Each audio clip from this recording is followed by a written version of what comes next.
dans les hôpitaux, à Casablanca. J'étais surpris. Donc, il y a les Congolais ont de l'expertise. Mais ce qui freine, c'est que ce pays-là n'aime pas les têtes. Ces gens qui dirigent ce pays n'aiment pas les gens qui sont, comment dire, qui sont instruits et qui peuvent apporter quelque chose.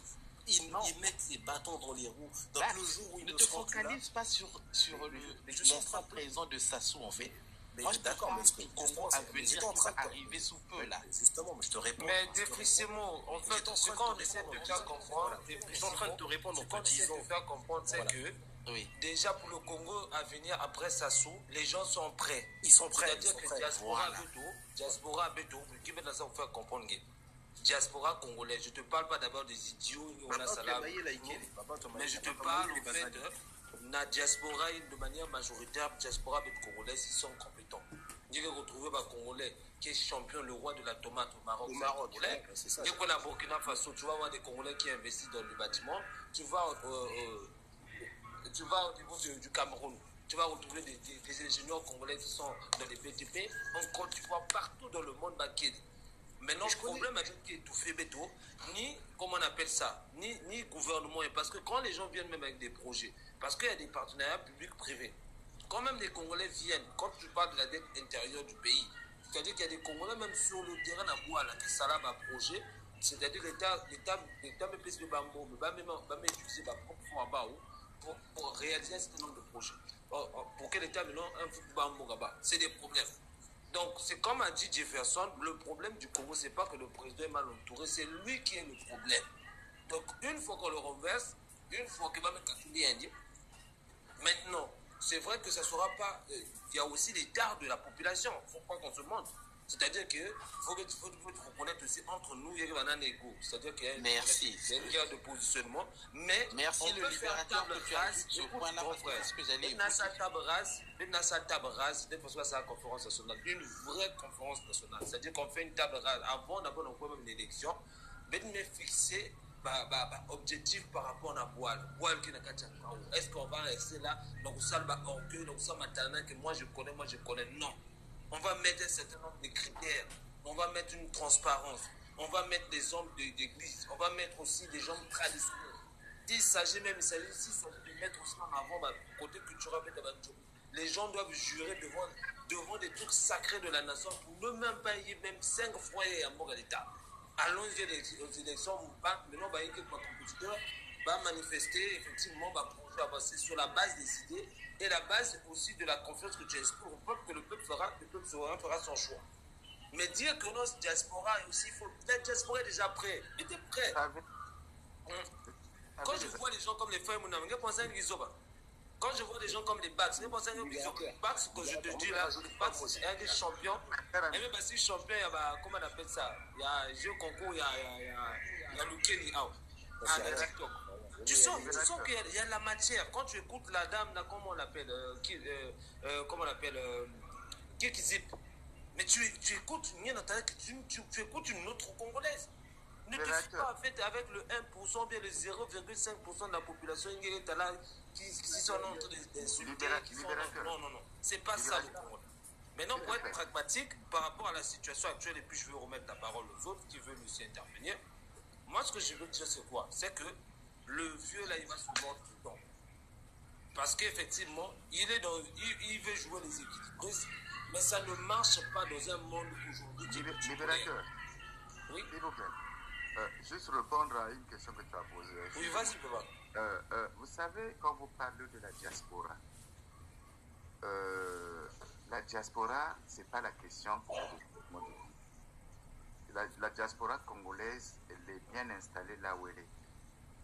Vous savez que pendant la guerre, Western Union a fait plus de chiffre d'affaires qu'en période où il n'y a pas de guerre. Et la plupart d'argent venait de la diaspora. Je croise des gens en France ici qui me disent aujourd'hui que moi si je meurs en montaire ici, parce que le Congo j'en ai plus rien à foutre. Parce que les gens perdent de l'espoir. Mais le Congo, je vous assure, aux premières heures où le pouvoir du Congo change, le Congo n'a pas un problème pour rebondir. Parce que nous avons des ressources. le Congo, le problème, c'est parce que vous savez qu'avec la fiscalité, rien qu'avec la fiscalité, on peut gérer le Congo. Si tout ce que nous payons là, les chauffeurs de bus, les chauffeurs de taxi, les taxes qu'on prend au marché, si ça allait dans la caisse ou aux impôts, à la douane, je vous assure, le Congo pouvait fonctionner. Quand vous dites nous sommes 6 millions, moi je doute maintenant fort que nous soyons 6 millions. Parce que le taux de mortalité est tellement élevé au Congo que parler de 6 millions d'habitants, non, nous sommes envahis par les étrangers seulement. Parce qu'aujourd'hui, les régions qui étaient les plus peuplées ont été décimées. La plupart des gens sont montés en ville. Parce que moi, j'ai fait le tour. J'ai fait le tour de régions. C'est vrai qu'il y a des régions où il y a encore du monde. Et quand nous prenons, par exemple, dans le nord, il n'y a plus beaucoup de gens dans le village, sinon que quand le président repart. Sinon que tout le monde est venu à Brazzaville pour intégrer l'armée, la fonction publique, les instituts, tout ça. Aujourd'hui, les Congolais, nous ne sommes plus nombreux. Donc, pour développer notre pays, il suffit d'un bon système seulement. C'est parce que nous ne faisons pas, nous ne mettons pas les pouvoirs en place ne mettent pas la priorité sur les trucs qui peuvent faire évoluer un pays. Je parlais par exemple du chemin de fer. Regardez, comptez le nombre de parents qui sont morts à cause du chemin de fer. Mais aujourd'hui, le CFCO qui prenait presque le 40% ou 20% de la population pour travailler. Où est passé le CFCO? Là où les gens allaient travailler, tout est à terre.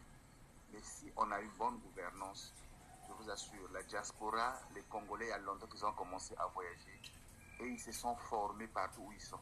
Ça m'étonne en France quand je croise des gens que je voyais au pays, parfois sans niveau scolaire, mais sur le terrain pratique, ils sont très avancés ici. Ils ont toutes les capacités, toutes les possibilités d'apprendre parce qu'ici, la formation, elle est obligatoire et tous les gens sont formés. Je vous assure, le problème, ce n'est pas la diaspora. Le problème, c'est la bonne gestion du pays. Le jour où tous ces voleurs-là partent, le Congo sortira la tête de l'eau. Je vous assure, croyez-moi, le seul problème que nous avons aujourd'hui, c'est que nous sommes dirigés par les gens qui n'aiment pas ce pays. Personne n'aime ce pays parce que même nous autres là, quand je parle, le mec on doit tu as 50 coups de fil. Même toi tu parles, même toi. Mais ils ne savent pas que quand on vit, on doit parler. Parce que quand on perd du temps à discuter de choses, à dormir debout, la musique, le foot des Blancs, les autres nations évoluent. Le Congo n'a pas de problème parce que le Congo est riche en son sous-sol, est riche, il a une terre fertile, riche en tout. Donc il suffit d'une bonne gouvernance. Le vrai combat en ce moment, c'est de changer le gouvernant. Parce que ceux-là ont échoué. Pour la plupart, c'est des Akadako. Pour la plupart, ils changent de camp à une vitesse. J'écoute un garçon ici en France qui se met à insulter n'importe qui. Par exemple, je vais prendre excusez-moi, qu'il m'excuse de le citer ici. Par exemple, Israël Noumazalaï. C'est quelqu'un que j'écoutais avant. Mais quand je l'écoute aujourd'hui, j'ai la nausée. Tout simplement parce que tu as reçu une petite enveloppe, tu changes à une vitesse. C'est ça qui tue la diaspora. La diaspora est gangrénée et infiltrée à un niveau que vous ne pouvez pas imaginer, les amis. Donc pour le moment, la vraie diaspora n'est pas connue. Le grand problème, c'est d'abord le pouvoir. Après, on parlera de la diaspora parce que ce qui fait qu'une diaspora soit forte, c'est les exonérations de douane. Si tu peux acheter du matériel pour emmener au pays et que tu payes moins cher la douane, l'Afrique de l'Ouest a évolué comme ça. Quand tu vois un Sénégalais en France, il vit dans les HLM, et quand tu arrives chez lui au pays, j'ai été invité par des amis au Sénégal, mais écoutez, ces gens-là, ils n'ont rien à voir avec nous, les gens d'Afrique centrale. Hein. Ils sont dans des villas, dans des pavillons, et dans des pavillons que vous ne pouvez pas imaginer. Ils construisent chez eux. Mais en France, ils vivent comme des malheureux. Mais or que nous, le pouvoir nous a poussés à pouvoir vivre comme des Français ici. Le Congolais ne supporte même plus dormir à trois dans une même maison. Parce qu'ils se sentent mieux ici que chez nous. Donc, mes chers amis, la diaspora, c'est pas ça. Le grand problème, c'est le pouvoir. Si on peut avoir des dirigeants responsables, même le pouvoir qui est là, s'ils peuvent être intelligents, ils peuvent se dire, bon voilà, nous avons tout eu, le Congo nous a tout donné, maintenant on se met au travail. qu'ils fassent appel aux experts qui sont partout dans le monde. Il faut avoir des experts dans le monde, le Congo peut évoluer. Mais comme l'égoïsme, l'individualisme, c'est-à-dire la sorcellerie, c'est le vrai mot. Ils veulent être enterrés avec ce pays. Ça sera dur pour le Congo. Mais donc le grand combat, c'est d'abord changer les mentalités de gouvernants. Si le président... Ouais, ce que le grand vient de dire là, c'est en fait ça, parce que tout à l'heure là, quand vous étiez en train de parler, j'ai voulu souligner un point, je dis non, la France est sur la conservation. Nous, on est encore vraiment sur le point de la construction. Ce qui se passe au pays ici, c'est pas que il n'y a pas d'intellectuels, ça je vous le garantis. Moi, j'ai eu l'occasion de voir des jeunes Congolais très brillants. Moi, je pensais que j'étais brillant, mais j'ai fait face à des gens qui étaient très intelligents, loin. En mathématiques, ils avaient un niveau de mathématiques de dingue. J'ai vu des jeunes, mais qu'est-ce qu'on a fait de ces jeunes-là? Je les ai vus, j'ai vu un jeune là à moi, il revenait du nord du pays, je ne sais pas de Rwanda et tout, il était meilleur du Congo bac. Mais un petit qui sort meilleur du Congo bac, vous l'envoyez à l'ENS pour faire anglais. Je ne sais pas comment on peut agir comme ça. Comment on peut faire ça? Comment on peut faire ça? D'abord, vous ne l'avez pas envoyé à NES. Il va à NES parce que c'était la dernière chose à faire pour lui. Il n'avait plus le choix. Il a traîné à Brazzaville, il a traîné. Mais comme il est intelligent, il est parti faire un concours. Mais il y a une réelle volonté de nuire. Il y a une réelle volonté. Il faut mettre les petits dans des situations où ils ne peuvent pas agir pour qu'ils soient obligés de se conformer au système, en fait. Peut-être que vous avez un peu perdu le sens des réalités. Vous qui êtes à l'étranger, ça fait un moment que vous êtes là-bas. Voilà, il y a une réelle volonté de nuire ici. Voilà, il y a une réelle volonté de nuire les gens ici au pays, je vous assure. C'est pas qu'il n'y a pas des intellectuels. Moi, j'ai vu des gens qui sont super intelligents, mais du jour au lendemain, ils se mettent à faire des choses très bêtes. Tu me dis, mais le gars, il était intelligent. Comment il est arrivé à ce point? Parce qu'on l'a contraint, on l'a mis dans un système il doit être comme ça. Donc, les intellectuels, il y en a. J'ai un ami qui est en Chine, il dit même qu'il ne peut pas rentrer au pays parce que avec ce qu'il a appris en Chine, avec ce qu'il a emmagasiné comme connaissance, il ne peut pas rentrer au pays parce que s'il rentre au pays, on va le mettre dans un système qu'il sera obligé de vendre les parents, il sera obligé d'être payé. C'est compliqué. Nous avons le pétrole au Congo, mais nous n'avons aucune école qui forme des ingénieurs en pétrochimie, aucune école qui forme des ingénieurs en forage, aucune école qui forme les gens qui peuvent extraire le minerai que nous avons. Voilà, mais non. Maintenant, vous voulez quoi? Ils ont fait l'université de nous, Sassou Nguesso là. Mais va voir ce qui se passe là-bas. Ils enseignent quoi? L'université Marwan Gabi fait déjà faculté de sciences, c'est pas quoi, mathématiques, physique, chimie. L'université de nous, Sassou Nguesso, pareil. Mais on va faire les mathématiques dans le vide comme ça pour aboutir où? C'est du n'importe quoi. Donc, en matière d'intelligence, on a de l'intelligence. Le problème, c'est que ce qui se passe, comme le doyen disait tout à l'heure, c'est le système en fait. Il faut déjà chercher à enlever le système qui est mis en place ici. Si on peut déjà réussir à faire ça, je pense que le reste va se faire tout seul. Les gens vont réfléchir, les gens vont créer, les opportunités vont se faire voir. On va innover. Ça sera sur les roulettes. Mais si on n'arrive pas à enlever le système qu'on a ici, tout ce qu'on va faire, tous les projets qu'on va discuter, tout ça, ça sera dans le vide parce qu'il y a un système ici qui est en train de travailler pour pouvoir mettre les gens de la médiocrité et continuer à berner les gens, continuer à laisser les jeunes accroupir dans la misère. Et c'est comme ça. On dit le féticheur meurt toujours par oubli de sa potion, mon cher ami. Voilà. Tous les dictateurs du monde, même les hommes forts du monde, ont fini par partir un jour. Même la diaspora dont on parle là, qu'est-ce qu'ils font? Ils sont là en train de mettre les bâtons sur les pieds, sur les petits qui ont la volonté, qui ont la capacité d'étudier. Ils envoient les enfants aller faire l'économie, la France, la Chine et tout. Et c'est du n'importe quoi. Vous savez, le gouvernement a payé des billets à près de 250 jeunes de Wenzé, de Talangaï, qui sont venus en France juste pour mater les gens qui faisaient la pagaille à la grande place de Paris. Donc, le pouvoir, donc, À un moment, j'ai vu le pauvre. La diaspora, vraiment, je vous assure, il est vrai que moi je dis pas que la diaspora n'est pas intelligente. La diaspora, il y a beaucoup de jeunes qui sont en France, qui sont partout d'ailleurs, qui sont allés. Mais, les enfants que nous vraiment. ici, si le pays était bien, vous croyez qu'ils allaient accepter les injures qu'on dit ici, là, non, jamais.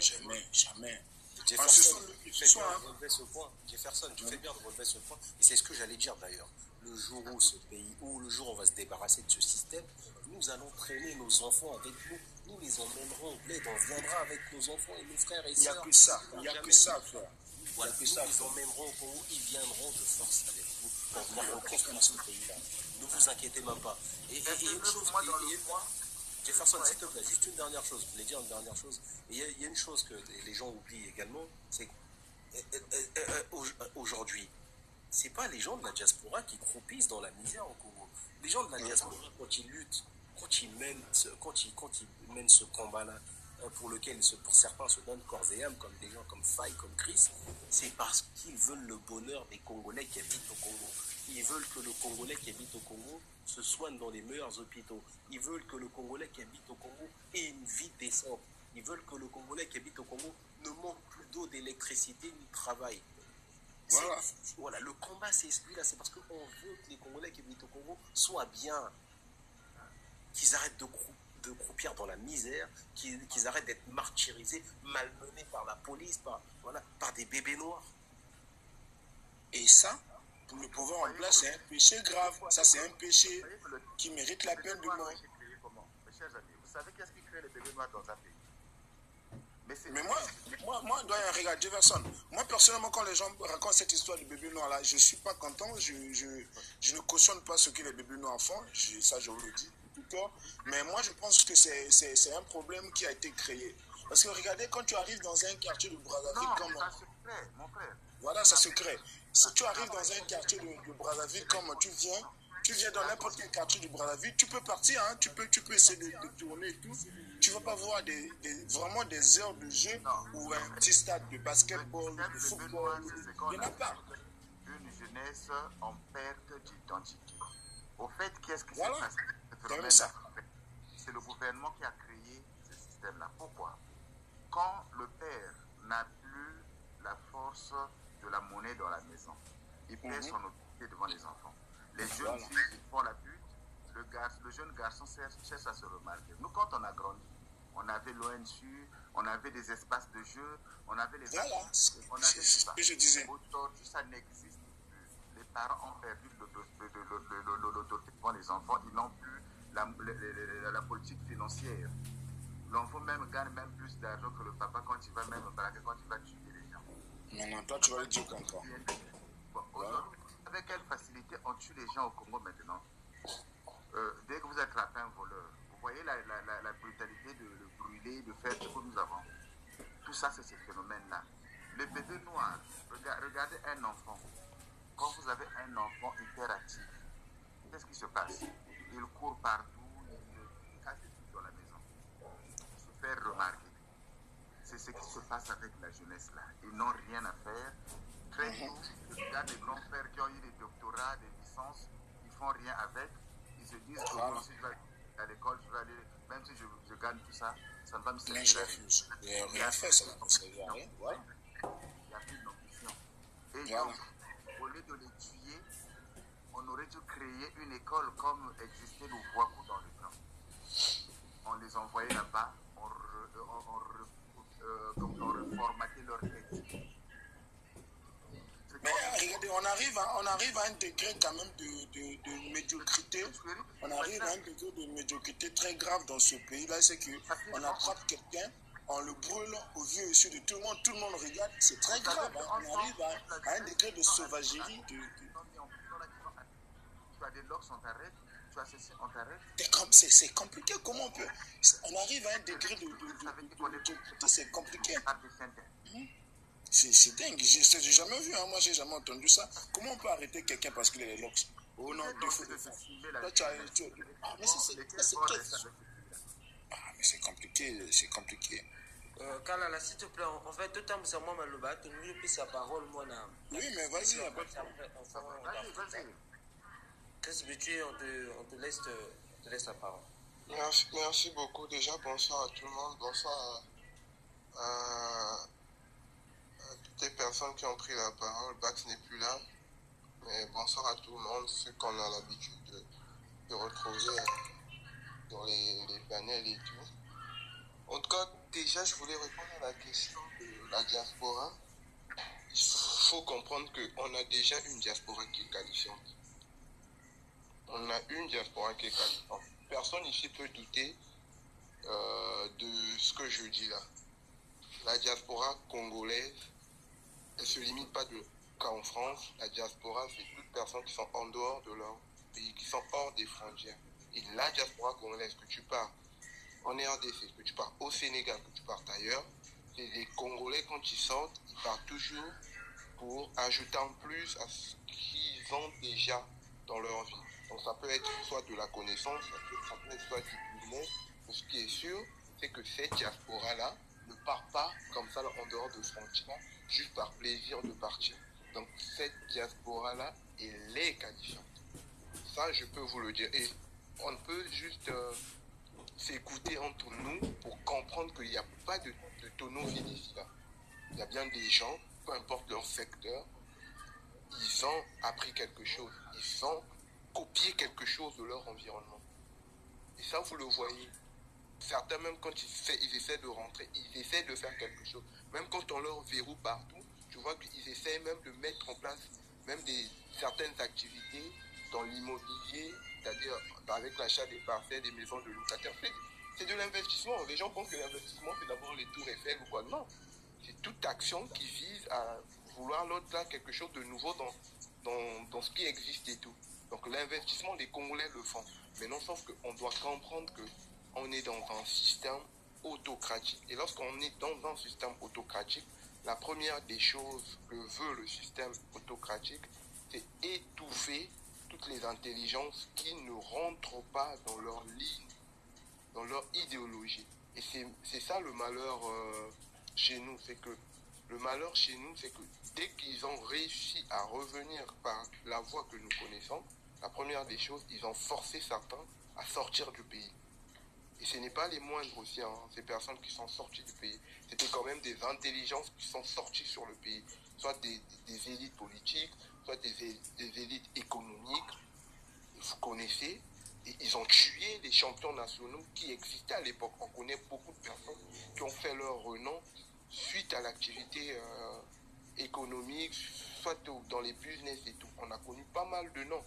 Quand vous descendez même à Pointe-Noire ou ailleurs, c'était ça. Mais le problème, c'est que eux, ils n'ont pas intérêt de voir une élite prospérer dans un pays où ils veulent rester éternellement. Donc quand vous fonctionnez déjà, quand ils fonctionnent comme ça, là, vous êtes sûr et certain qu'il n'y aura rien. Mais même en dehors aussi de la ressource qui est à l'extérieur, il faut aussi prendre en compte la ressource qui est à l'intérieur. Il ne faut pas penser que ceux qui sont au niveau national, eux aussi ne peuvent pas relever le Congo. Vous voyez juste le cas du Burkina. Celui qui est en train de relever le Burkina, un jeune de la trentaine d'années, c'est pas quelqu'un qui est parti d'Harvard, c'est pas quelqu'un qui allait faire des études à l'étranger, c'est quelqu'un qui est un citoyen du Burkina. Il a fait ses classes au Burkina, et on est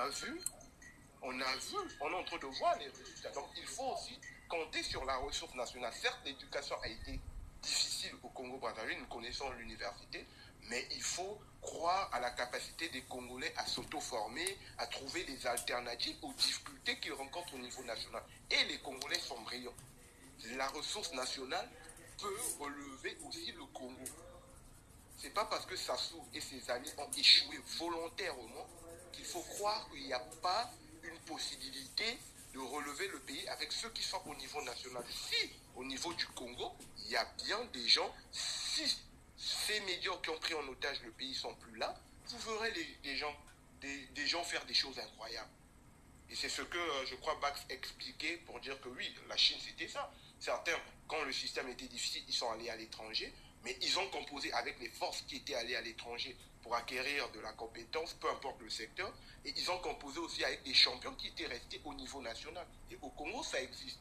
Moi, je connais beaucoup de jeunes, et je crois qu'il y a un frère qui a pris l'exemple, je connais beaucoup de personnes qui sont au Congo, qui sont très excellents, mieux même que aussi certaines ressources qui sont à l'étranger. Donc pour moi, la question ne se pose pas. Le problème, c'est que Sassou a toujours sémé la graine au sein de chaque Congolais de croire que après lui, c'est le déluge, après lui, il n'y a pas d'intelligence. Faux. Il y a beaucoup d'intelligence. Et c'est ça aussi la dictature. La dictature, c'est que vouloir croire aux gens que sans moi, il y aura le déluge, sans moi, il n'y aura rien. Et Mobutu le faisait. C'est ce que les autres que vous connaissez là en Centrafrique, il y avait celui qu'on appelait l'empereur, j'ai oublié son nom. Dans d'autres systèmes, vous avez vu que eux, c'est une idéologie. Bokassa. Bokassa, merci encore. Donc vous voyez que c'est des systèmes, dans les systèmes autocratiques, même avec Kadhafi et autres, dans les systèmes qui veulent rester là éternellement, ils veulent donner l'impression que c'est eux les élus, c'est eux les personnes qui sont choisies. Donc après eux, il n'y aura rien. C'est pour cela que Sassou a toujours le mépris pour les Congolais et donne tout aux étrangers. Et son mépris pour le Congolais, ça se traduit dans ses actions et dans ses prises de parole. Sassou, quand il vient à l'étranger, il infantilise les Congolais de la diaspora, alors que d'autres, quand ils sortent à l'étranger, vous avez même écouté, comment on appelle ça, Oligui, quand il est sorti, il a dit non, venez même avec des voitures. Donc, mais lui, Sassou, quand il vient, vous sentez que le seul discours de Sassou, le discours qu'il a vis-à-vis des Congolais, c'est un discours méprisant. Il arrive en Belgique, il dit oh non, les Congolais, c'est juste des éboueurs, c'est des gens qui n'ont pas de la compétence et tout. Alors que nous savons que le seul médiocre au Congo, qui a démontré, après 40 ans, c'est Sassou, mais il a la facilité de se retrouver à l'étranger, de mépriser plusieurs personnes, même des métiers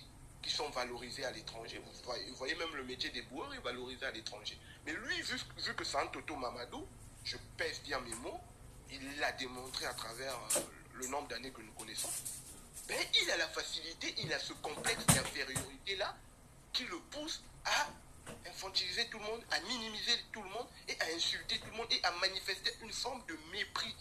Ça, il le fait au quotidien. Et ça, mon aîné entrepreneur Tchengue Tchengue le disait même, au lieu d'aller dire que les Congolais ne sont pas à la hauteur, moi je suis là, je suis en train de fabriquer des choses, donnez-moi juste les moyens que vous donnez aux étrangers. Mais il ne l'a jamais fait. Il fallait un Congolais qui lui a démontré que voilà, moi je suis compétent, donne-moi juste les financements et tu verras, je ferai des miracles. Mais jusqu'au jour d'aujourd'hui, on sait qu'il n'a jamais donné les financements. Et là, on est en train de le voir, il préfère donner des terres qui nous appartiennent aux Rwandais, il préfère donner notre marché économique aux gens de l'Afrique de l'Ouest. Il refuse à ce que la richesse nationale soit tenue par les Congolais. Alors qu'ailleurs, même chez Biya, on voit que le Biya, malgré sa folie, il laisse au moins la richesse au niveau de la richesse de l'agriculture, donc tout ce qui est activité commerciale, dans les mains des Camerounais. Donc il est le seul qui manifeste ce mépris-là. Tu peux aller dans la sous-région, tu vas voir que même Mobutu disait, Yiba, je sais pas quoi. Yiba mes côtés Kaikoloté. Donc lui-même, Mobutu avait ce reflet de dire à ses compatriotes que vous devez vous enrichir et ramener ça au pays. Mais Sassou n'a jamais ce discours nationaliste, n'a jamais ce discours de redonner à sa population. Donc il ne faut pas croire que le problème du Congo, c'est ses citoyens. Non, le problème du Congo, et le libérateur l'a dit, c'est un homme qui l'incarne, et cet homme-là l'a incarné pendant 40 ans. Et en 40 ans, même l'eau potable, il n'a pas pu donner au Congo. Même le strict minimum. Regardez au jour d'aujourd'hui, l'université en grève, les hôpitaux en grève, tout est en grève. Et pendant ce temps, il se balade avec 74 ou 75 de sa famille-là en Ukraine, alors que c'est à coup de milliards. Pendant ce temps-là... Ils ont décaissé quelque chose de 17 milliards pour ça. Mais bien sûr, la fille de Okemba qui donne 1 milliard à son concubin. Et... Tu sais, Chris, il y a quelque chose que tu as souligné que j'ai jamais compris, maintenant que tu en parles. Je comprends maintenant clairement, tu vois. C'est peut-être quelque chose que j'ai jamais réfléchi à ça, le mépris. Après, quand tu en parles là et tout, je reprends un peu, dans ma tête là, tous les discours de ce monsieur-là passent dans ma tête.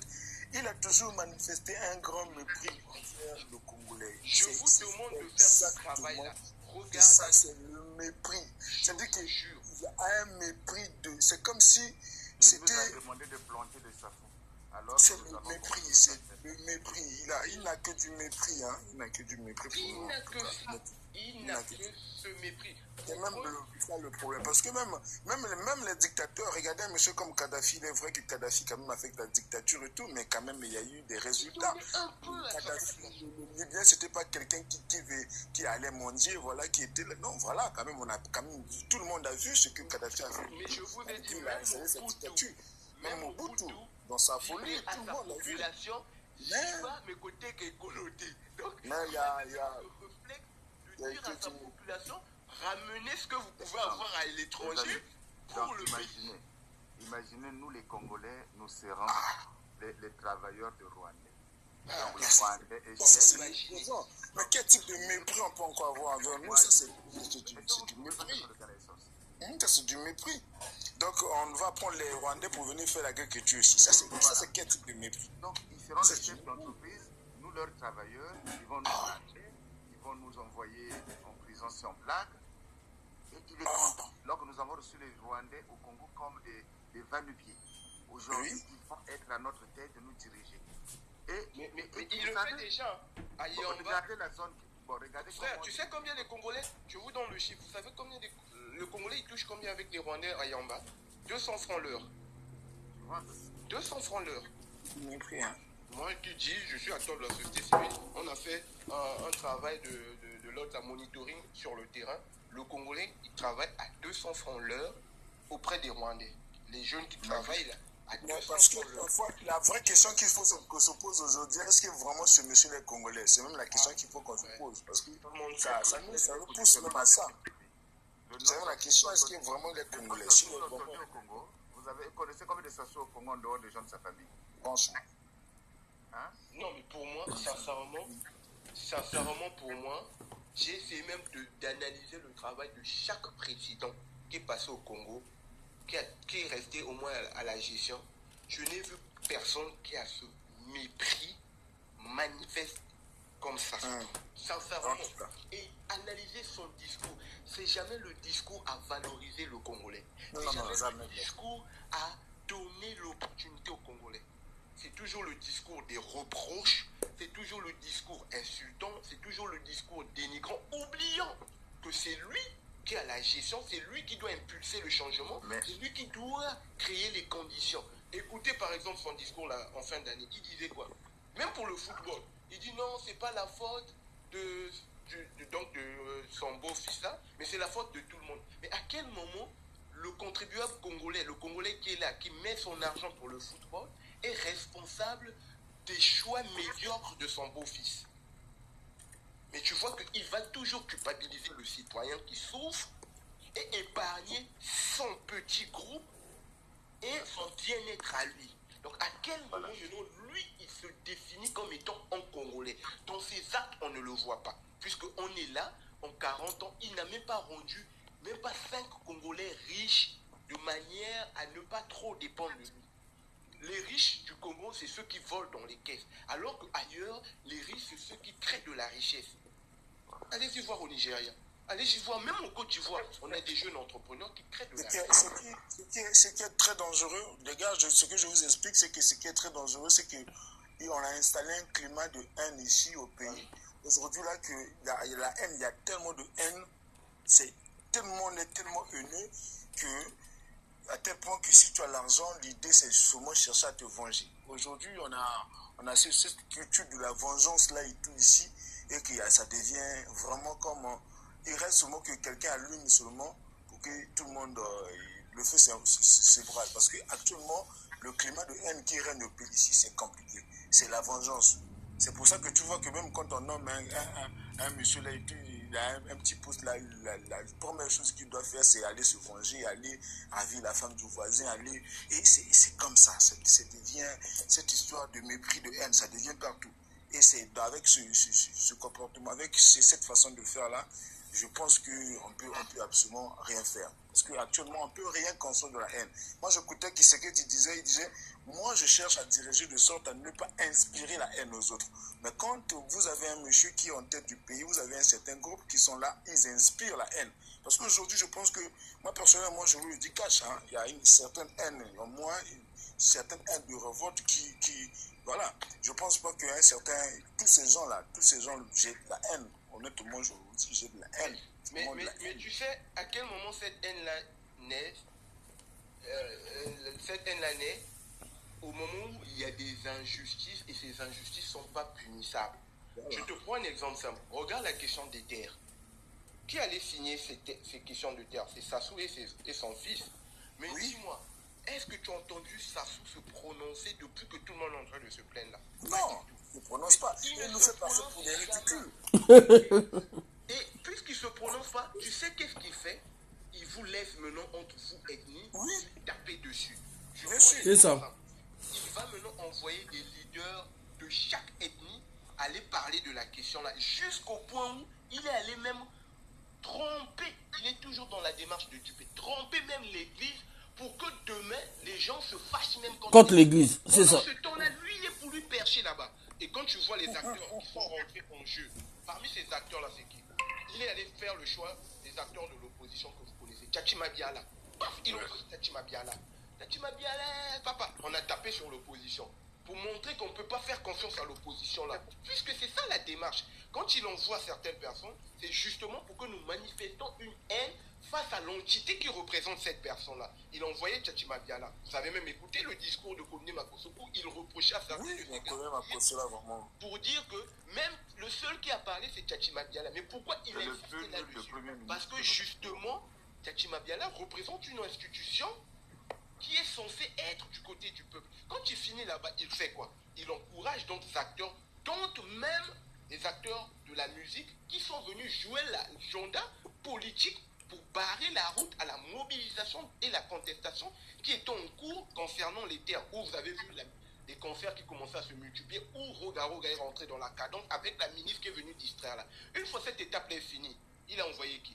L'Église catholique qui représente une institution. Et heureusement, cette église catholique-là a fait un rétropédalage parce qu'ils ont vu comment le peuple a commencé à s'indigner face à cette attitude-là. Mais pourquoi eux, ils sont tombés dans le piège? Parce que ça fonctionne toujours comme ça là. Quand il commet les crimes, il disparaît. Il vous laisse maintenant vos bétanas. Vous manifestez une haine entre vous. Et pendant ce temps-là, ça va annuler toute forme de cohésion sociale, toute forme de confiance. C'est un stratagème qui fonctionne toujours. Même en 2015, c'était ça. 2015-2016. Quand il a commencé à manigancer, il a commencé à convaincre les uns contre les autres pour créer la discorde. Après, il est allé bombarder une région. Quand il a bombardé une région pour pouvoir pousser les gens à aller dans un repli identitaire, donc un repli en fonction des ethnies. Et une fois ça passe, l'argent de la corruption et des manipulations rentre en jeu, mais ça crée une dislocation. Et ça fonctionne toujours comme ça. Pour les terres, il ne parle plus. Même son fils là ne parle plus. Maintenant, les gens qui vont aller se mouiller, c'est qui? C'est Kone Makosso. Et quand Kone Makosso va se mouiller, tellement qu'il est stupide, ben, tout de suite, c'est son ethnie qui sera pointé du doigt. Et quand son ethnie sera pointée du doigt, ben, oui. Et ses parents aussi vont pas laisser tomber, ils vont dire non, c'est notre gars. Exactement. Et après, c'est comme c'est rentré cette histoire de. Exactement. Franchement, l'analyse là, c'est exactement ça. Frère, quand c'est comme ça là, il met quel acteur encore? Pierre Mabiala. Il met quel acteur encore? Comment on appelle? Les acteurs du Sud. Tu vas voir le gars de l'Assemblée là. Comment on appelle? Les Pierre Ngolo. Oui, non. Après, il fait rentrer encore les Pierre Ngolo. Mais quand il fait ça, ça veut dire qu'il a multiplié plusieurs acteurs en considérant que c'est plus... Non, mais Pierre Ngola jouait le rôle de contestation et puis à la fin, c'est qui biso quoi. Mais ça c'est le stratagème de la dictature. Le stratagème de la dictature, c'est créer la confusion. C'est créer comment on appelle ça? C'est parfois donner la carotte, c'est faire comme le jeu de la carotte et puis de l'autre là, avec l'âne. Donc, eux, c'est des stratagèmes. Les gars, moi, mon téléphone va se teindre là. Je vais vous laisser là. Il n'y a pas de problème, mon frère. On est ensemble. Dis ton mot de fin. Je te laisse dire ton mot de fin. Bon, il est presque éteint là. Je vais m'abonner à vous après. Je vais. Ok, frère. Il n'y a pas de souci. Mais là, c'est qui ça a nini? Ils ont des ongios. Pour moi, ongios, c'est. Ongios, c'est le premier ministre local. Après, premier ministre à l'obinaï. Mais les opposants là, vraiment. Mais il y a pas aux opposants au Tambola qui ongios, vraiment. Le vin de Paris de Bordeaux. Le vin de Paris de Bordeaux. Tu sais pourquoi ils le font? Parce qu'ils jugent que le peuple congolais n'a pas la maturité politique. Et un peuple, à quel moment il a la maturité politique? Lorsque l'élite fait son travail. Quand on parle de l'élite, on parle l'élite politique. Après, on parle aussi de l'élite qui se distingue à travers ses compétences. Je prends un exemple. Normalement, un gars comme comment on appelle ça, notre écrivain là, Alain Mabon, c'est une élite. Bien qu'il a choisi, il a désorienté un peu son combat. Comment on appelle, le chemin qu'il avait choisi à l'époque, parce que le chemin qu'il avait choisi à l'époque, c'est le chemin que doit emprunter l'élite lorsque le pays se retrouve en difficulté. Tu vois? Mais Sassou, il est malin. C'est pour cela qu'il avait cherché à récupérer les Théophile Obenga et les autres, parce que justement, il ne faut pas laisser que l'élite prenne le lead de certaines questions, parce que l'élite doit être l'avant-gardiste, doit être ceux qui vont être là pour orienter le peuple. C'est pas pour rien que vous voyez dans des grandes démocraties, l'élite se prononce lorsqu'il y a des situations. Et toi, exactement. Tu avais fait même le live la dernière fois, enfin, pour rappeler que pour les élections, même les footballeurs qui constituent aussi une forme d'élite se sont prononcés. Pourquoi ils se prononcent? Parce que les voix des élites comptent. Exactement. Et les voix la portent. Exactement. Mais au Congo, on fait tout pour éviter que l'élite fasse ce travail-là. Exactement. Maintenant, puisque l'élite ne fait plus ce travail-là, on a donc un peuple qui souffre maintenant d'une maturité politique. Et on prend les dégâts maintenant, c'est eux qui représentent la diaspora. Les maternités. Exactement. Et cette maturité-là, maintenant, on le voit encore un peu plus dans les choix. C'est-à-dire, quand on va vouloir faire quelque chose, tu verras qu'il y aura un peuple qui n'aura pas la capacité de comprendre les enjeux, de comprendre l'orientation de certaines personnes. Je prends un exemple factuel. Regarde, quand on avait arrêté les Ousmane Sonko, tu te rends compte que les Sénégalais ont fait une veillée nocturne devant leur ambassade, alors que leur ambassade ne travaille pas à minuit, à 1h. Mais ils ont allumé des bougies, ils ont fait une veillée nocturne, une veillée qui s'appelait une veillée patriotique. Mais pourquoi ils l'ont fait? Parce que tu as un peuple qui a une maturité politique, qui comprend que cette action-là, on n'a pas besoin d'être 1 milliard, c'est une action qui compte dans la mobilisation des consciences pour arriver à un objectif. Mais si les choses étaient inversées, on disait au peuple congolais, même aujourd'hui, allons-y faire cette veillée patriotique, tu verras certains trouver toutes les excuses pour dire c'est pas utile. Pourquoi ils le disent? Parce que justement, il n'y a pas cette maturité politique. Et s'il y avait la liberté d'expression et la liberté de la presse, justement, la presse devait faire ce travail-là de conscience pour construire la conscience collective et aussi faire naître cette maturité politique. Mais au Congo, vous connaissez tout vous-même comment fonctionne la presse. La presse, c'est juste monter les voyages incalculables de Sassou et de ses enfants. Et à quel moment on construit la maturité politique d'un pays ou d'un peuple? Nulle part. Donc pour moi, c'est ça les défis. C'est pour cela, au jour d'aujourd'hui, ils ont peur des réseaux sociaux, parce que c'est maintenant à travers les réseaux sociaux que les Congolais sont en train de construire maintenant cette conscience collective, là, cette maturité politique là. Il y a une jeunesse maintenant qui devient plus revendicative, il y a une jeunesse maintenant qui commence à poser plus d'actes, plus d'actions, parce que justement on commence à voir cette conscience collective là, comme on avait commencé à prendre corps, commencer à donner des fruits, commencer à prendre de la dimension, alors qu'avant c'était pas possible. C'est pour cela Sassou a demandé à ses soldats, aidez-moi à gagner la bataille des réseaux sociaux, parce que justement c'est dans cette bataille des réseaux sociaux que le Congolais est en train de construire la conscience collective qu'on verra naître dans les jours à venir, sinon avec une nouvelle génération. Donc pour moi, toutes les questions, est-ce que la diaspora elle est prête ou pas prête, je peux vous rassurer que la diaspora congolaise elle est prête. Il suffit que le dictateur là tombe, dès qu'il rentre avec toute l'expérience plutôt qu'il a eu, que ça soit dans, comment on appelle ça, en Europe de l'Est, là, que ça soit en France ou ailleurs, il n'a pas besoin de 100 jours pour développer quelque chose au Congo. Exactement. Il n'a pas besoin. Au quotidien, il n'a pas besoin. Pareil aussi pour ceux qui sont montés ici, là. Avec tout ce que tu as vu là, tu peux rentrer là-bas, tu dis, ah, il n'a beaucoup sur ma même 10 vélos, il a commencé à la même livraison, il y a bord Nangaï. Exactement. Les Congolais, avec tout ce qu'ils ont vu à l'époque, il y a moyen de faire des choses. Mais le problème, c'est le médiocre qui est là, il n'aime pas les intelligences. Si tu ne chantes pas ses louanges, il ne va pas te laisser essayer même quelque chose. Et il ne veut pas aussi te voir avec une certaine richesse, parce que demain tu peux constituer une menace.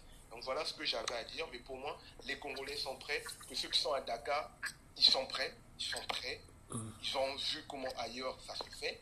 Donc tu rentres chez toi, tu comprends comment les choses se passent. Tu pourras le faire. Même le bourreau qui est en France, s'ils rentrent au Congo, ils mettront en place une entreprise des boueurs qui sera productive, qui fera un bon travail, qui saura que le boulot commence à 7h, 8h, ça se termine à telle heure.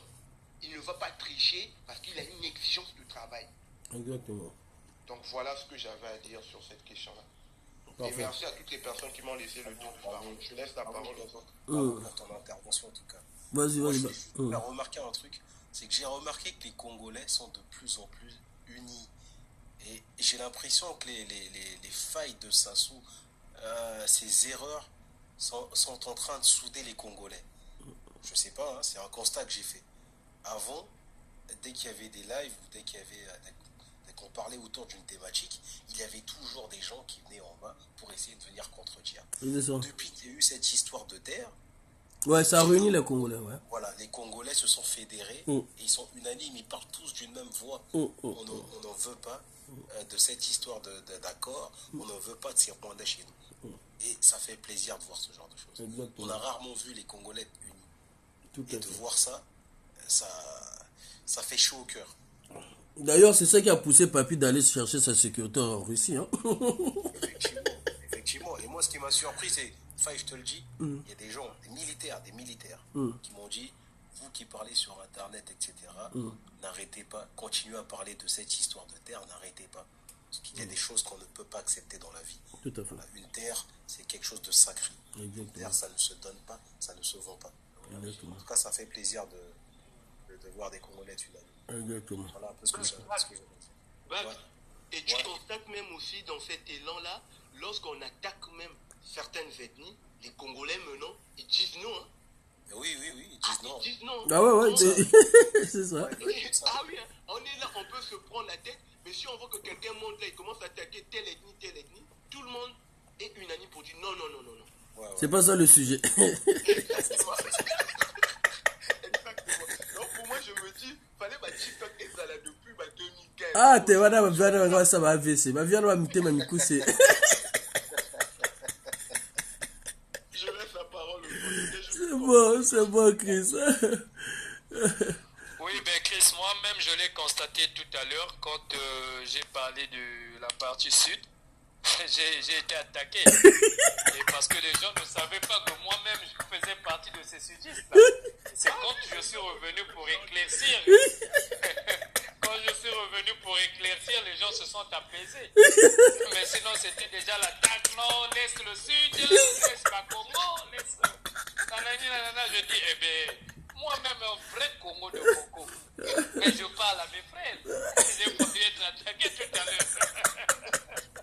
Mais pas et toi aussi, depuis ce temps-là, en 2015, tu étais où? Il n'y avait pas le TikTok, mon frère. Je crois que depuis qu'on a commencé la conversation, le débat, il n'y a pas eu de langage déplacé. Hein. Non, même pas. Nous nous sommes compris et chacun est en train de respecter le point de vue de l'autre. Exactement. Mais auparavant, on devrait déjà écouter Maman Nayo, Kakamonoko, Bino Kakaboyi, des histoires à dormir debout.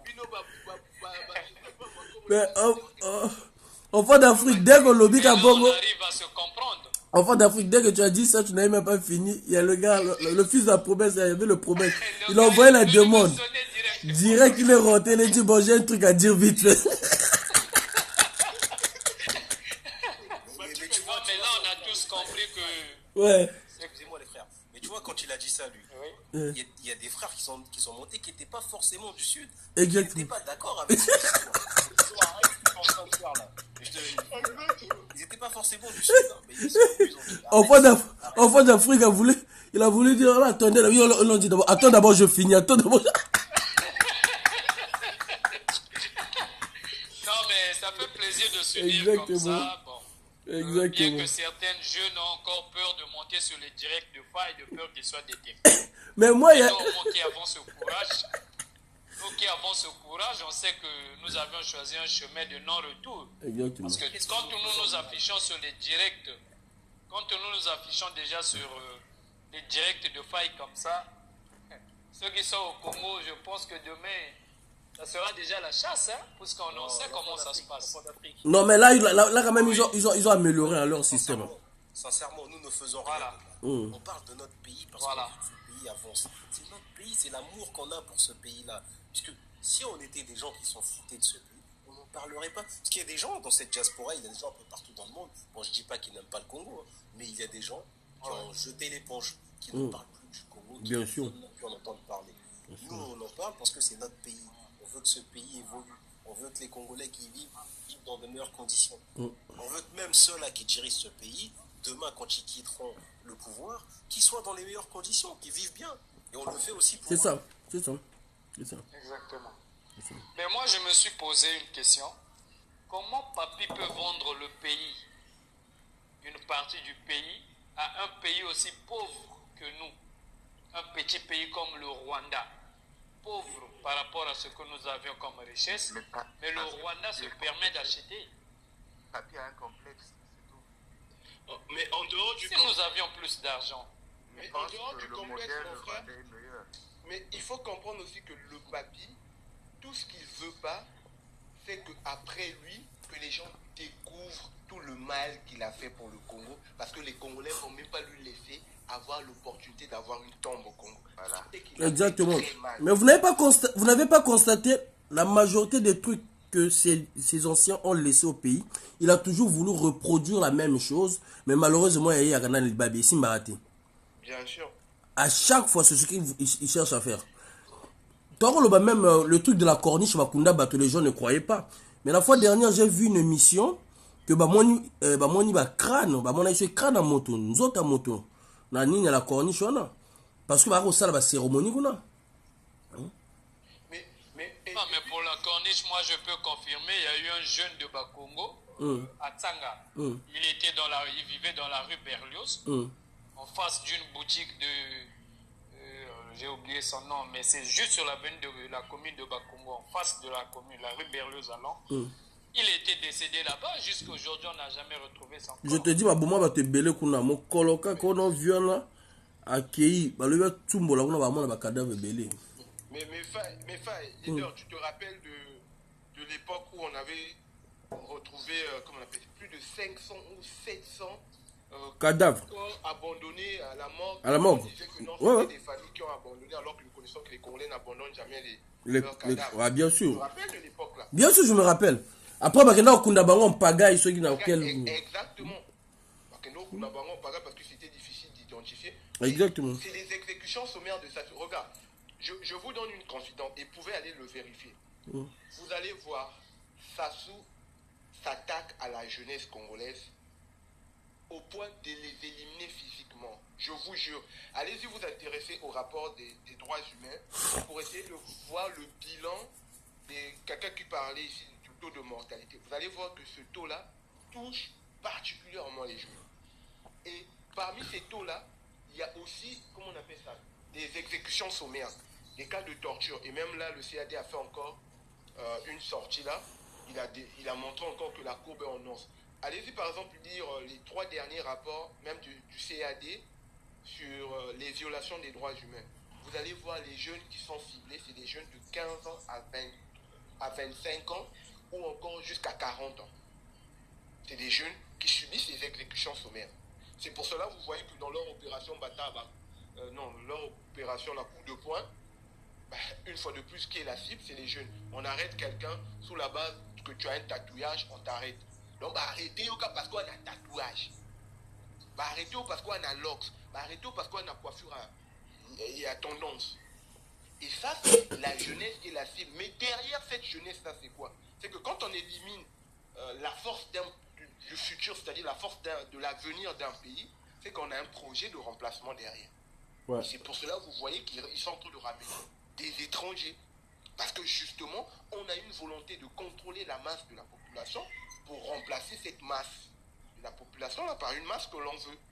Et ça, faisons très attention, essayons d'étudier ces statistiques-là pour se rendre compte à quel point ce monsieur-là est vraiment pire que Hitler. Sincèrement, allez-y vraiment. Moi, je passe mon temps vraiment à analyser ces données-là. Vous allez vous rendre compte que les jeunes sont vraiment la cible de Sassou Nguesso. La jeunesse est vraiment la cible. La preuve en est, si vous voyez, il y a eu Chakona, il y a eu les jeunes d'Ornano, il y a eu beaucoup de choses, mais particulièrement, c'est les jeunes qui sont touchés. Ouais. Je vous assure, et ça, ce n'est pas des lots là, comment on appelle, c'est pas des situations à banaliser.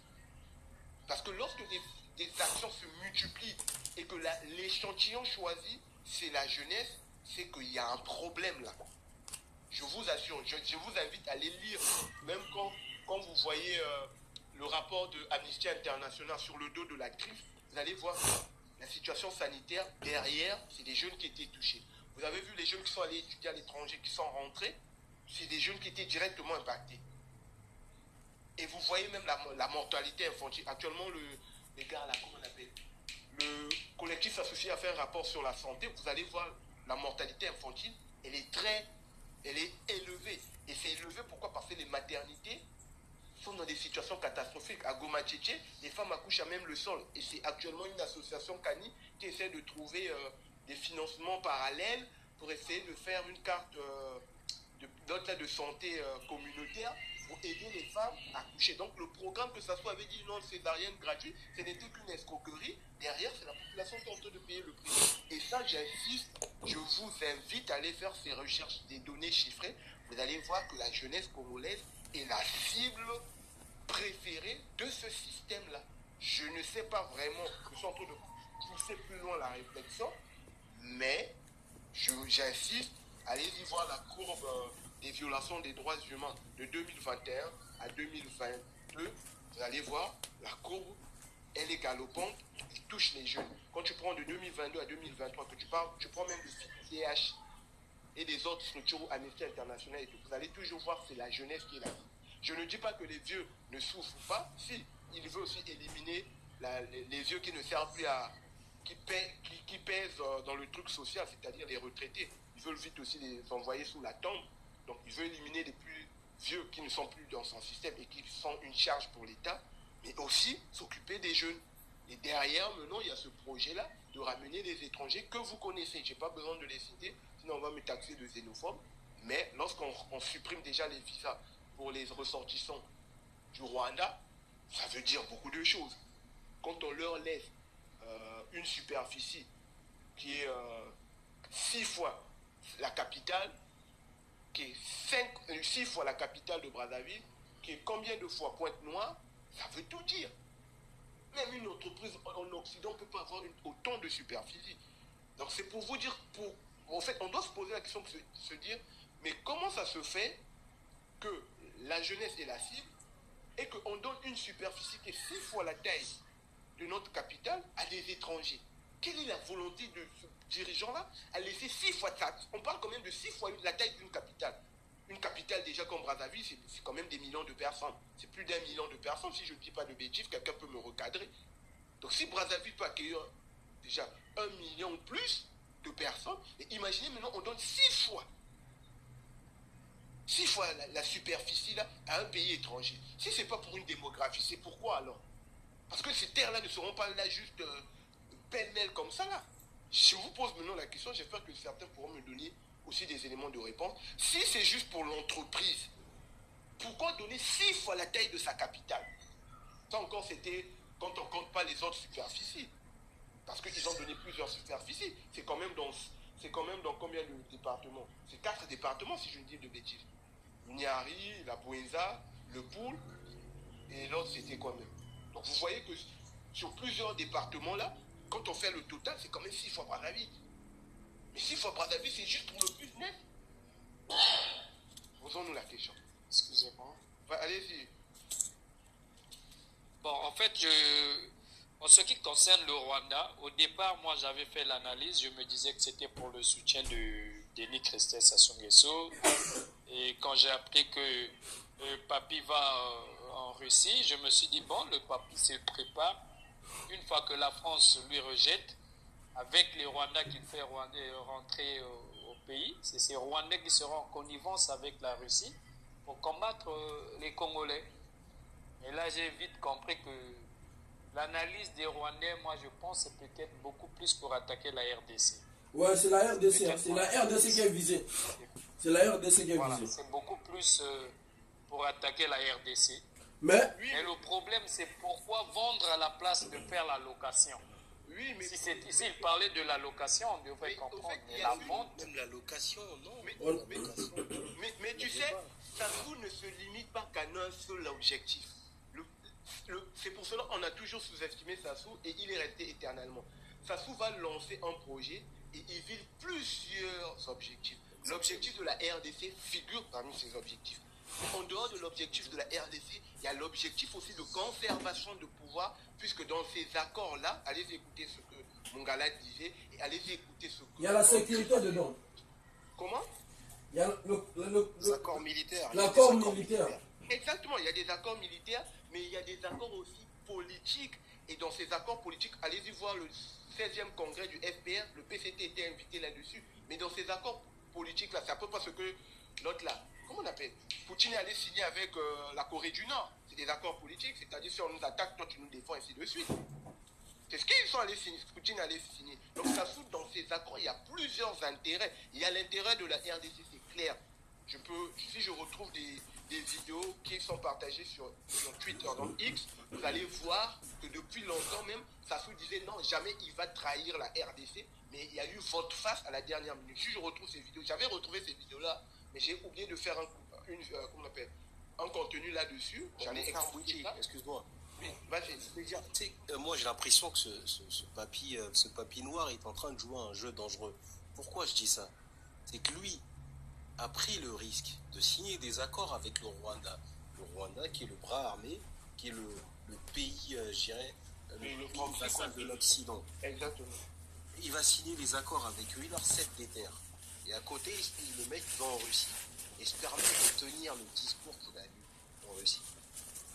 Tout en oubliant que le Rwanda est le bras armé des anglo-saxons. Mais c'est là où on se met... L'excès de l'idiotie.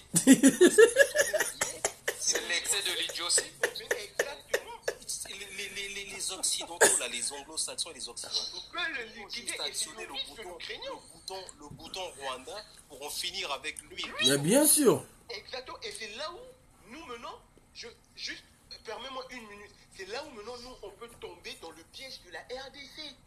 C'est-à-dire, si on le liquide, le Rwanda ne va jamais quitter de nos terres.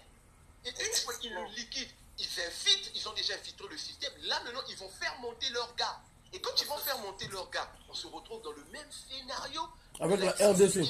La RDC avait connu aussi ce scénario-là avec qui? Avec un dictateur qui était Mobutu. Kagame rentre en RDC lorsque le système était autocratique, c'était pas notre système. Et nous aussi, c'est dans ce système-là que nous nous trouvons.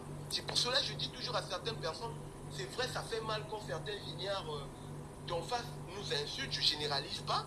Je précise bien, je généralise pas. Quand je parle de vignerds, je fais allusion à Yaya, moi c'est les autres qui nous insultent. Mais je dis toujours, ne tombons pas dans ce piège-là parce que nous, Sassou nous a condamnés aussi avec les Occidentaux à un avenir similaire à ce qui se passe là-bas. Et n'oublions pas, de la manière que l'AES est en train de prendre l'ampleur, ils vont vouloir créer l'instabilité dans des pays prometteurs ou des pays où les richesses se découvrent de jour en jour. Et nos pays, l'Afrique centrale, nous savons que c'est le poumon économique du monde. Donc, n'oubliez pas le général là, comment on appelait, qui avait dit on va revenir même dans 10 ans en Afrique, reprendre tout. Le gars là qui a menacé l'AES là. Le général français là. Oui, le général français là. Mais quand il parle de l'AES, il ne parle pas que de l'AES. Il parle de l'Afrique. Oui, exactement. Et dans ce contrôle de toute l'Afrique là, le Congo figure, le Cameroun figure, le Gabon figure. Et le Congo, mais qui va foutre le bordel? On ne va pas nous ramener des terreaux, ça sera qui? Le proxy de l'Occident. Bien sûr. Le proxy de l'Occident là, c'est Kagame. Bien sûr.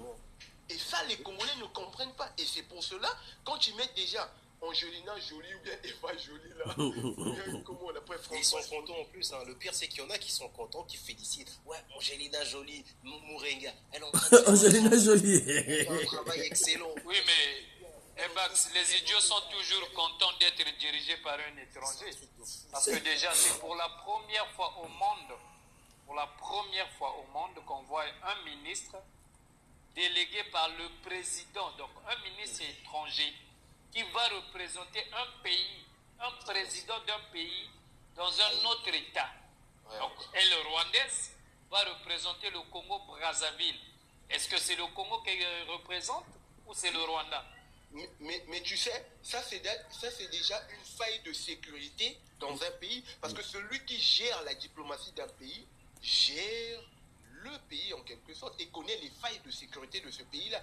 Donc cette jolie-là peut donner toutes les failles de sécurité à son système pour taire ce gars-là. Donc les gens qui applaudissent Papy, c'est parce qu'ils n'aiment pas le Congo, mais sinon le Congo est en danger avec moi, ce qui me fait mal, c'est que c'est les Congolais qui applaudissent cette dame. Les Congolais de souche qui disent waouh, voilà, elle fait un excellent travail, elle est en train de faire du nettoyage à la présidence, etc. etc. Je me dis, mais attends, ces gens-là, qu'est-ce qui leur arrive? C'est de la folie ou c'est comment? Ah, mon frère. Ah, mais on ne sait jamais, peut-être c'est Joly qui sera notre future présidente. Selon eux. Et là, c'est plus grave. Mais selon eux. Mais je vous confesse, s'il vous plaît, si vous avez le temps, de suivre le documentaire, l'enquête qui est actuellement en cours, qui a livré déjà ses premiers lots là, contenus. Tapez juste sur YouTube, c'est RTBF, la chaîne de Belgique là, qui a diffusé ça. C'est un consortium de journalistes. Le truc, c'est Rwanda Classified. Allez-y vous intéresser à ce documentaire là. Vous allez voir à quel point Kagame c'est vraiment le salaud, mais de la pire espèce. Tu peux pas imaginer de la pire espèce.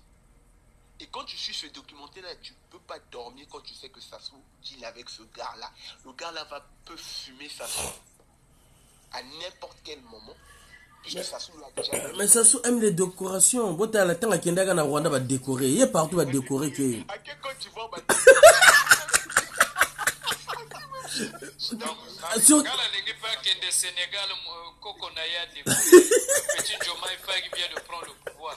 Nakale là-bas, il va le décorer aussi. Viens, il y a la décoration. Il faut tout le que la décoration à diaspora, s'il vous plaît.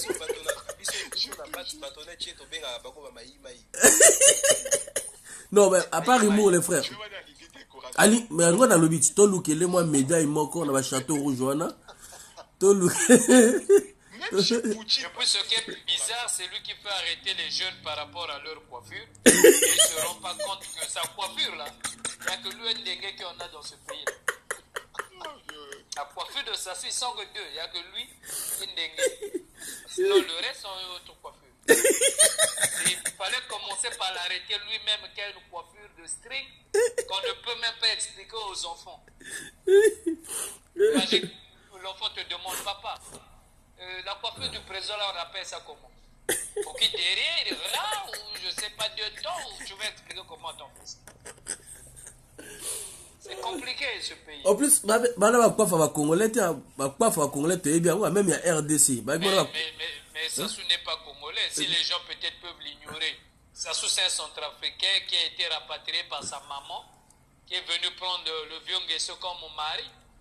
Comment se fait-il dans le pays, là, dans le Congo, le nom de Sassou ne figure que dans sa famille. Donc il n'y a que lui et ses enfants.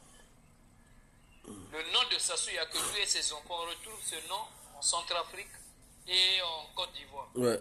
Comment se fait-il qu'il soit congolais? Je n'ai jamais vu un autre Sassou si ce n'est pas sa famille. Ouais. Compliqué. Non, c'est compliqué. Et que Dieu nous aide. Hein? Peut-être Joly peut nous aider d'abattre Sassou. Et le temps va réfléchir ce qu'il va remplacer. Parce qu'un président qui se laisse aussi à basse classe comme ça, on l'envoie une ministre de la RDC, une petite fille de, je sais pas, 35 ans, qui est arrivée là au Congo. Et le fait qu'elle a été reçue par Sassou, Sassou lui a promis, je sais pas, des villas ou quoi. Au retour, la fille va démissionner dans le gouvernement de Tshisekedi. Ah oui, mais ça fait des problèmes. Mais c'est en train de la faire des problèmes, hein, parce qu'on est en train de lui demander, Lobi Neni pourrait démissionner dans le gouvernement, ça fait même pas 2 mois. Oui.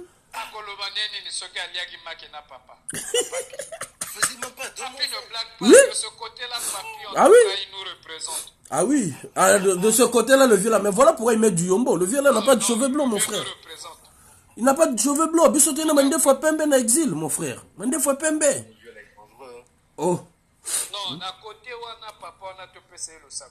Mais yango wana légaliser polygamie chez biso, non? Polygamie chez nous, c'est bon. En tout cas. Ceux qui doivent tester quand ba ministre na ibana ne belé bana kacho ta ba ministre wana ba tente musuni bango. Atika bana. Les ministres couchent avec leurs propres filles, les ministres, tous les ministres du Congo là, ils ont des enfants zinzin chez eux. Mais au beta mwana nyonso mais oya tangaka so esoko beti en tout cas ozurando na papa na ye. Eso ba bimili banda kuna bazo tonda na nzela ba yake ba maître. Ayuma ba militaire armé du salut. Na ba ministre ba kino lokotation ki wapi. Ayuma na ba yuma na mboka. Je te dis mais c'est zwaka yo moto faible. Oh, agent civil. Mais t'as moi garçon ou ali moi na ya okemba 1 milliard 500 millions. Ako bimana na mona moka sa soupe yangwana bazolu bon saleni. On a eu bimia okonga kalo interdiction de quitter le terrain. Il en a quoi à foutre. Bon Dieu bo kanga e bon monde ba toi mona. Azana mboka na bino bo kanga te. Okemba a eu une chance parce que il a dengue. Il a le ministre de la Défense. Parce que le ministre de la Défense est son bras droit direct. Ah ouais? Jean-Richard Mondjo. Et la police, c'est son petit direct. Qui c'est? Déjà, Okemba et le ministre de la Défense, ses petits frères et grands frères, direct. Ah ouais? Ils se voient presque tous les jours. Okemba va chez lui le rendre visite. Presque tous les jours. Ah ouais? Et quand tu vois Dengue est champion des bébés noirs. C'est lui le monteur après Sassou Sendengue côté bébé noir. Ouais. Parce que le temps que Okemba est en train de perdre le temps avec la diaspora, je sais pas, celui qui est en train de suivre la coiffure de son papy. Par quoi? Donc, mais c'est bizarre hein, les frères. Mais c'est bizarre les frères. Les gens... On est en train de dire ce qui est réel. Non mais c'est vrai. Mais voilà la coiffure de Bakwa et de Sassou. Est-ce qu'il y a la différence? Il n'y a pas la différence. Mais les gens qui ont toujours d'origine douteuse là. Bah toi on a d'origine mort douteuse. Non, mais même oui. Moi lui-même il n'est pas congolais. Non, il n'est pas congolais. Il n'est pas congolais. Son papa est zaïrois, son papa vit au marché total. Donc à l'angle de l'avenue Machoua, quand tu rentres, tu descends à l'arrêt boulangerie. Monsieur, toi qui parles là, ça fait un moment que je t'écoute là. Ça fait un bon moment que je t'écoute là. Tu racontes quoi? Nini gaga King, Nini gaga. Mais ce que tu... Qu'est-ce qui se passe? On parle des vraies choses. Tu es là en train de distraire les gens avec la moquerie. Non, c'est toi qui es arrivé en retard. C'est toi qui es arrivé en retard. Mais ça fait longtemps. Tu devrais être là bien avant, prendre la parole et puis converser mais avec les autres. Si tu es arrivé, les autres sont partis. King. Tu l'as pas dit que j'étais là il y a longtemps. Ouais, mais toi aussi, c'est un tout ça va débat donc on doit tous sur la famille. King, biso to sali déjà oyo ezalaki important a otokomi partie divers. Oyo komi moto na moto. Non, c'est pas une moquerie. Est-ce que tu peux voir sa coiffure et faire la comparaison des coiffures? Ceux qui vous suivent doivent soutirer quelque chose. Il n'y a pas que la moquerie, mon frère. On explique juste que la coiffe net, il y a Sassou, normalement, il y a pas coiffure. Tellement que vous êtes tellement trop positif, vous êtes tellement trop positif que vous croyez que vous êtes positif. Vous n'êtes pas trop positif. Quel est le message que vous passez aux autres quand vous faites ça? Quel est le vrai message que vous passez? Vous parlez de coiffe. Est-ce qu'on a besoin de parler de coiffe ici? On a besoin de parler des vraies choses sur la table. Mettons les vraies choses sur la table. Et si déjà au pays on arrête les jeunes par rapport à la coiffure? Oh là là. Mais King. Quel est le conseil que toi... Non, King, excuse-moi. Quel est le conseil que tu donnes au gouvernement qui arrête? Moi qui vous parle, ça fait 2 semaines que je suis rentré au pays. Donc, j'ai assisté personnellement, devant moi, à l'opération coup de poing. Mais ce n'est pas ce que les gens racontent dans les réseaux sociaux. Et les gens racontent c'est très loin de là. C'est très loin de là. Très loin de la réalité. Mais quelle est la c'est très loin de ce que nous raconte là. Bon, sinon, attends, on va aller pas à disons, parlons vrai, parlons sérieux. C'est pas la réalité. On va te donner des vraies réalités aussi. Parce que tu penses que les gens qui parlent là, ils connaissent pas la réalité. Dis-nous, c'est quoi la réalité? Regarde, il y a plusieurs personnes qui nous suivent. Laisse-le d'abord finir. Est-ce que vous imaginez qu'il y a plusieurs personnes qui vous suivent dans le monde entier? Vous imaginez que c'est votre propre pays que vous êtes en train de saboter comme ça? Donc, Sassou qui sabote le pays, ça t'intéresse pas. Donc, les 7 millions de Claudia qui sont allés acheter l'appartement à la Trump Tower, c'est pas le sabotage du Congo? King, dis-nous d'abord tes réactions. Parlons vrai.